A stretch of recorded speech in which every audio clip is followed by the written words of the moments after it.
کہ اس کو روک کر پوچھ لوں کہ آخر اس کھانے کے اندر ایسا کیا ماجرا تھا، لیکن وہ بزرگ وہاں سے چلا گیا۔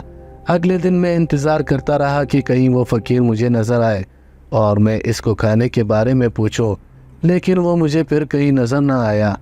میں نے اس کو بڑا تلاش کیا لیکن وہ مجھے نہیں ملا۔ ایسے لگتا تھا کہ جیسے کوئی آسمان سے ٹپکا ہو اور پھر غائب ہو گیا ہو، لیکن حضور کھانا معمول کی طرح ہر روز آتا اور میں اس کو بڑے سکون سے بیٹھ کر کھا لیتا۔ ایک دن وام خانے کے مالک نے مجھ سے پوچھا کہ حضور، پہلے تو آپ ہر روز میرے پاس آ کر سادگی سے کھانا کھاتے تھے، لیکن کئی دن گزر گئے ہیں، آپ میرے پاس کھانا کھانے کے لیے نہیں آئے۔ تو میں نے اس کو کہا کہ میرا رزق اب دوسری طرف سے آ رہا ہے۔ وقت گزرتا رہا اور میرا کھانا ہر روز بچی لاتی اور کھانا رکھ کر چلی جاتی۔ اگلے دن جب بچی کھانا دے کر چلی گئی تو میں اپنے گاہکوں کو دکان میں بٹھا کر کھانا اٹھا کر اس بچی کا پیچھا کرنے لگا۔ بچی نہیں جانتی تھی کہ میں اس کا پیچھا کر رہا ہوں۔ وہ بچی آگے اور میں اس کے پیچھے۔ وہ بچی چلتی جا رہی تھی اور جاتی جاتی آگے سے ایک چھوٹا سی جنگل آیا۔ وہ جنگل کے بیچ میں ایک راستہ گزر رہا تھا۔ میں بڑا حیران ہوا کہ اتنا پیدل سفر کر کے یہ بچی کیوں آتی ہے۔ وہ جنگل سے گزرنے کے بعد آگے سے چھوٹی سی کچی آبادی آئی اور کچی آبادی کے بعد ایک چھوٹی سی جھونپڑی نظر آئی۔ میں نے دیکھا کہ ایک جھونپڑی کے اندر وہ بچی داخل ہوئی۔ حضور، میرے دل کی دھڑکن تیز ہو رہی تھی۔ میں سوچ رہا تھا کہ آخر اس جھونپڑی کے اندر کون رہتا ہے، لیکن حضور، میرے دل کا تجسس بڑھ رہا تھا اور میں جھونپڑی کے دروازے پر پہنچا تو اندر سے مجھے کچھ آوازیں سنائی دے رہی تھی اور جھونپڑی کا بنا ہوا پردہ جیسے ہی میں نے اٹھا کر اندر دیکھا تو حضور، میرے پیروں تلے زمین نکل گئی۔ حضور، میں نے دیکھا کہ جھونپڑی کے اندر ایک بچی کے ساتھ ایک خوبصورت حسین و جمیل خاتون بیٹھی ہوئی تھی اور اس بچی سے پوچھ رہی تھی کہ کیا تم نے اس تاجر کے ہاتھ میں کھانا پہنچا دیا ہے؟